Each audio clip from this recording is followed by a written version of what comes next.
글로벌 증시 마감 시황 전해드리겠습니다. 이번 주 시장의 또 불확실성 중에 하나가 FOMC의 의사록 공개가 되겠는데요. 이 부분이 확실하게 좀 소멸이 되면서 시장은 우상향하는 모습이었습니다. 특히 기술주 중심으로 좀 많이 올랐습니다. 많이 밀린 만큼 올라간 걸로 보시면 되겠고요. 다우지수가 0.6%, S&P 500 지수가 0.9%, 그리고 나스닥 지수는 1.5% 이상 상승을 하게 되면서 오르더라도 더 가파른 상승세를 보여줬습니다. 자, 오늘의 키워드는 딱 한 가지입니다. 의사록이 되겠는데요. 이제 의사록 발표가 나온 다음에 지수가 우상향을 한 겁니다. 전체적으로 보게 되면 크게 새로울 거는 없지만 앞으로에 대한 정책 조정에 대한 가능성을 시사했다라는 걸 전체 평가가 됩니다. 우선 금리 쪽과 중리 쪽 코멘트를 보게 되면 대다수의 참석자가 50bp 인상을 찬성을 했다라는 내용이고요. 두 번의 회의 연속으로 하자는 의견입니다. 근데 이제 이거는 시장의 범위 내, 예상 범위 내에서 움직였던 내용이고요. 그리고 참석자들은 시간의 지남에 따라서 정책 기조를 조정할 필요성에 대해서 인정했다. 이런 얘기를 했습니다. 그러니까 긴축의 범위를 25bp가 됐든 75bp가 됐든 약간은 유연하게 진행을 할 수 있다는 부분을 보여줬고요. 그리고 모든 참석자가 대차 대조표 축소와 주택 저당증권, 그러니까 MBS 축소를 매각을 고려한다고 얘기를 했습니다. 이제 좀 더 구체적으로 어떻게 긴축을 할 것인가에 대한 내용들도 나와줬고요.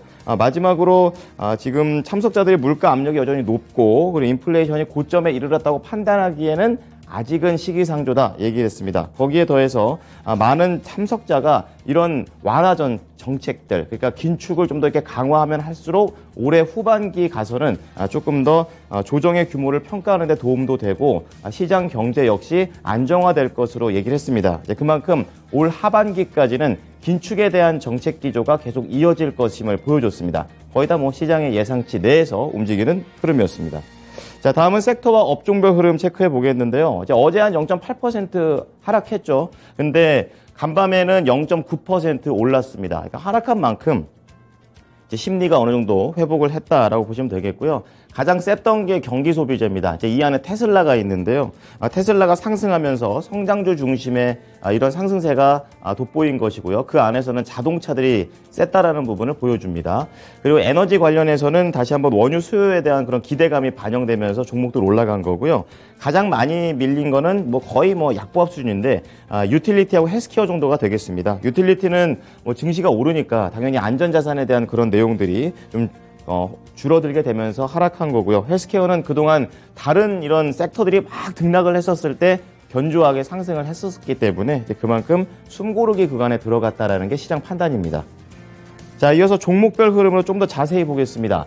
의사록을 공개하기 전까지는 이렇게 녹색불이 많지 않았습니다. 빨갛고 녹색 막 섞여 있었다가 의사록이 발표가 된 다음에는 이렇게 녹색불이 더 많아지는 흐름으로 연출이 된 건데요. 우선은 대형 IT 성장주들 좀 보겠습니다. 어제 강하게 올라갔었던 구글의 모에서 알파벳만 0.08% 조금 내려가고 나머지 빵 종목들은 전반적으로 다 상승했습니다. 그 가운데 이제 아마존이 2.5%대로 가장 강하게 올라갔는데요.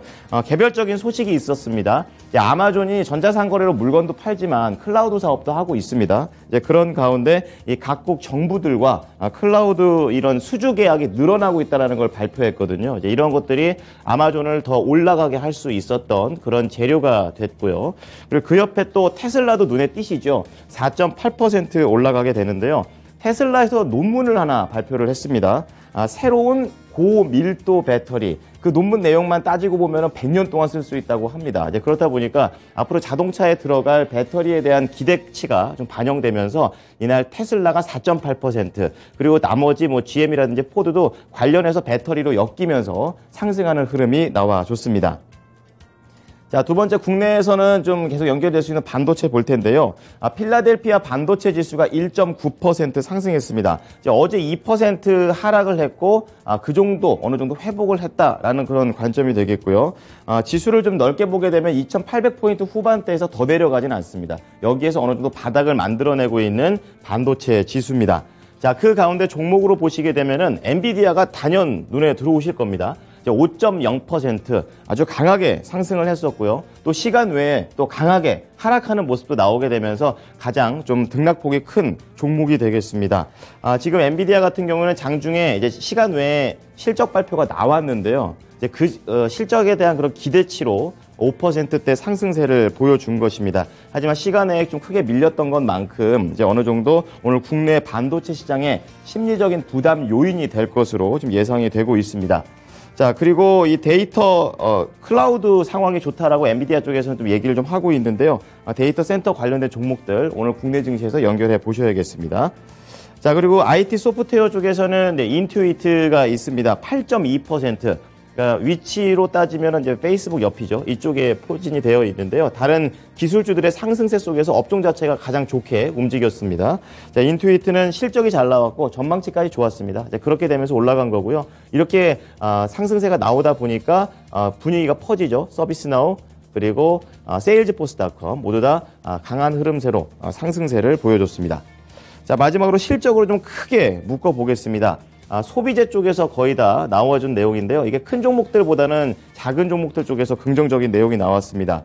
의류 쪽에서 딕스 스포팅 굿즈와 익스프레스, 그리고 백화점 쪽에서는 노드스트롬 이쪽에서 비교적 실적이 잘 나왔습니다. 전망치도 긍정적으로 내비치게 되면서 이런 소비에 대한 심리가 어느 정도 개선이 됐고, 그리고 리오프닝에 대한 기대감까지 반영됐다라고 좀 밝혀졌습니다. 그렇다 보니까 이렇게 차트에서 보실 때는 리오프닝 쪽은 좀 바로 보일 수가 있는데요. 이쪽이 이제 여행 예약 쪽, 그리고 여기가 호텔, 그리고 이쪽은 배 쪽과 관련되겠습니다. 유람선과 관련된 부분까지 전반적으로 다 상승을 하게 되면서 이날 리오프닝 관련된 종목들도 분위기가 좋았습니다.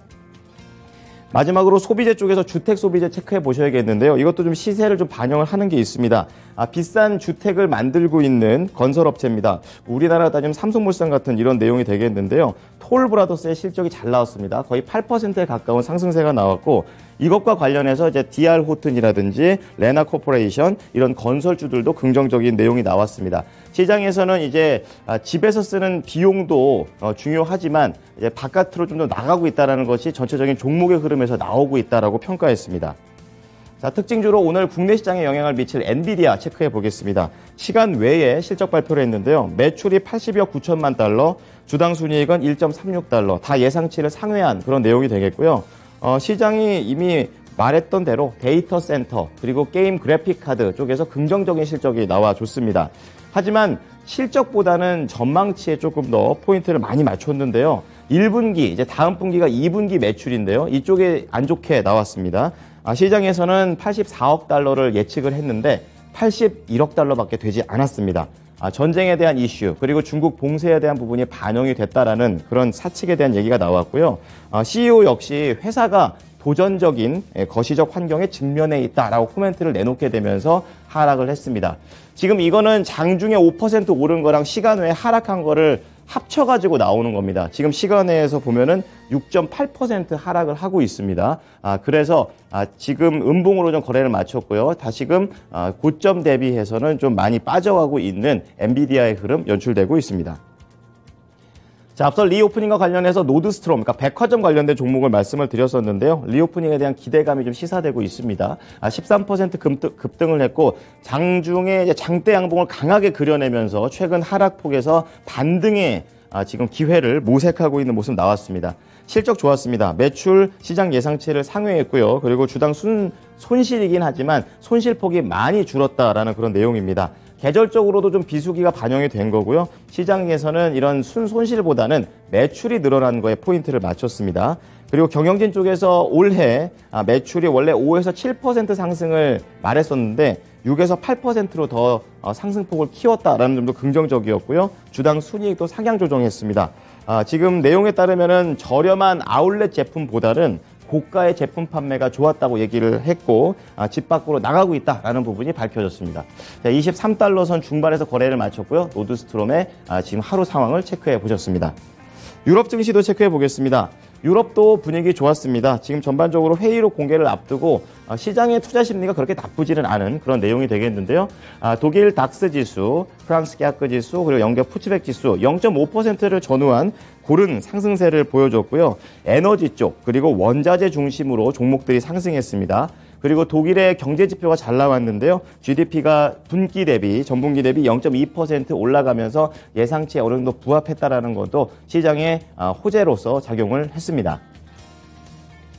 자, 자, 마지막으로 상품 시장 체크해 보겠습니다. 유가부터 보실 텐데요. 이제 원유 수요에 대한 그런 부분이 좀 기대가 되고 있습니다. 이제 여름에 이제 드라이빙 시즌을 앞두고 기름을 더 쓸 것이다라는 그런 기대치가 반영이 됐고, 생각보다 원유 재고도 감소세를 계속 유지를 한다라는 점, 시너지가 좋게 나고 있습니다. 유가가 0.5% 오를 수 있는 배경이 됐고요. 그리고 달러가 강세가 나왔습니다. 오늘 국내 시장에도 영향을 미칠 것으로 보이는데요. 그렇다 보니까 이제 원자재 시장에서는 구리 가격이 하락을 보여줬고요. 지수가 오르다 보니까 안전자산인 금과 그리고 국채 가격들 전부 다 떨어지게 되면서 시장의 영향력을 그대로 받아냈습니다. 자, 이어서 미국 현지 연결해 보겠습니다. SH인베스트먼트 김선영 연구원입니다. 연구원님 안녕하십니까? 예, 안녕하십니까? 네, 오늘 뭐 장중에 의사록 발표도 있었고 중요한 이벤트들이 많았는데요. 세부적으로 점검 부탁드립니다. 예, 오늘 뉴욕 증시는 연준의 강도 높은 긴축 계획 속에 3대 지수가 모두 0.6에서 1.5%대 상승으로 거래를 마쳤습니다. 최근 급락했던 소매 업종이 일제히 반등한 데다 국제 유가의 상승이 이어지면서 에너지 업종이 강세를 보였으며 국채금리 하락 속에 IT 등 성장주들의 반등도 두드러졌는데요. 오늘 발표된 경제지표는 시장의 예상에 미치지 못했습니다. 연방 상무부에 따르면 4월 미국 내구재 수준은 전월 대비 12억 달러, 0.4%가 증가한 2,653억 달러로 집계돼 당초 0.7% 증가였던 예상을 하회한 것으로 나타났고, 항목별로는 운송 장비를 제외한 내구재 수준은 전달보다 0.3% 증가했으며 국방을 제외한 내구재 수준은 역시 0.3% 증가했고, 기업의 투자 지표인 항공기를 제외한 비국방 자본재 수준은 0.29%가 증가한 730억 7천만 달러를 기록한 것으로 나타나고 있습니다. 한편 시장에 관심을 집중시켰던 연준의 5월 연방공개시장위원회 FOMC의 의사록이 시장의 예상에 부합한 것이 오늘 투자 심리에 안정감을 가져다 주었는데요. 연준 위원들은 인플레이션을 잡기 위해 향후 수차례에 걸쳐 0.5%포인트의 금리 인상을 단행하는 것을 검토했으며, 아울러 통화정책 기조도 팬데믹 기간의 완화를 중립으로 돌리는 데 그치지 않고 긴축 수준으로 되감을 가능성을 예고하면서 연준이 시장 전망보다 더 높은 수준의 기준금리를 예상하고 있음을 확인시켜줬습니다. 의사록에 따르면 대부분의 참석자들이 향후 두 차례 회의에서 금리 인상 목표를 0.5%포인트로 잡는 것이 적절할 것으로 판단했으며, 경제 전망 진행 상황과 전망을 둘러싼 위험에 따라 긴축적인 정책 기조가 점점 더 적절해질 것이라고 판단한 것으로 나타났는데요. 연준이 긴축 기조로 돌아선다는 것은 시장이 전망하는 금리보다 연준의 기준금리가 더 높아지게 된다는 의미하는 것으로, 현재 시장은 연준의 통화정책 중립을 예상하고 있고, 이를 토대로 연말 중 연준이 기준금리인 연방기금 금리 목표치를 2.5에서 2.75% 수준까지 올릴 것으로 전망을 하고 있습니다. 마지막으로 이번 회의에서 연준의 관심이 심각한 인플레이션에 집중이 되어 있다는 것을 방증하듯이 인플레이션이라는 단어가 무려 60여 차례 언급됐는데요. FOMC 위원들은 연준의 통화정책과 공급망 차질 일부 해소 등의 영향으로 인플레이션이 결국 하락할 것이라고 확신하면서도 치솟는 물가에는 크게 우려하는 것으로 나타나고 있습니다. 앨런 블라인더 전 연방준비제도의 부의장이 내년 미국 경제가 완만한 침체에 빠질 가능성이 있다고 진단했습니다. 그는 경기 침체가 발생할 가능성이 높다면서 미국 경제가 성장세를 보인다고 해도 그 속도가 매우 느리다면 많은 사람들이 침체라고 느낄 것이지만 올해가 아닌 내년에 침체가 발생할 가능성이 높으며 발생 확률이 절대적으로 높은 것은 아니라면서 확률은 약 50에서 60% 수준일 것이며 실제로 발생한다 해도 완만할 것이라고 덧붙였습니다. 그는 또한 연준이 1970년대보다 스태그플레이션에 대응할 준비가 잘 되어 있다며 70년대 스태그플레이션 충격이 닥쳤을 때 중앙은행들은 이것을 어떻게 다뤄야 할지 몰랐지만 지금은 훨씬 더 잘 이해하고 있다고 말했는데요. 현재 금융시장에서는 인플레이션을 제어하기 위한 연준의 공격적인 금리 인상이 결국 미국 경제를 침체에 빠뜨릴 거라는 우려가 점점 커지고 있는 상황입니다. 네, 다음 종목 얘기 넘어가 보겠습니다. 시장의 분위기가 조금 살아나고 있지만 모든 종목들이 그렇지는 않았던 것 같습니다. 아직도 이런 글로벌 위험성에 대해서 생존을 하기 위해서 몸부림치고 있는 기업들이 많은데요. 오늘은 리프트에 대해서 알아보도록 하겠습니다. 예, 그렇습니다. 차량 공유업체 리프트가 각종 비용 상승과 불확실한 경영 환경 속에 신규 채용을 중단하고 각종 비용 절감에 나선다는 뉴스를 발표한 이후 오늘 0.4% 하락해 16달러 65센트의 거래를 마쳤습니다. 월스트리트저널지는 존 짐머 CEO가 직원들에게 보낸 메모를 통해 신규 고용을 중단하고 일부 부서의 예산을 삭감키로 했으며 또한 주가 하락으로 스톡옵션 보상액이 급격하게 감소한 직원들에게 새 스톡옵션을 통해 이것을 보전해 주기로 했다고 보도했는데요. 리프트의 주가는 올해 1, 4분기 시장 예상을 웃도는 호실적에도 불구하고 2, 4분기 인건비 상승 등에 대한 우려가 커지면서 주가는 약세를 이어가고 있으며 올 들어 리프트의 주가는 현재까지 60% 이상 급락한 상태입니다. 마지막으로 내일은 상무부의 1, 4분기 미국 GDP 성장률 수정치가 발표되며 시장 예상은 마이너스 1.3%이며 이어 4월 잠정주택 매매, 주간 실업수당 청구 건수, 주간 천연가스 재고가 발표되고 알리바바, 메이시스, 달러트리, 잭인더박스, 벌링턴 스토어스, 달러 제너럴, 제네스코, 코스트코, 델, 오토데스크, 워크데이, 어메리칸 이글, 갭, G스케일러, 그리고 마벨 테크놀로지가 지난 1분기 실적을 발표하게 됩니다. 네, 지금까지 SH 인베스트먼트 김선영 연구원이었습니다. 연구원님 잘 들었습니다.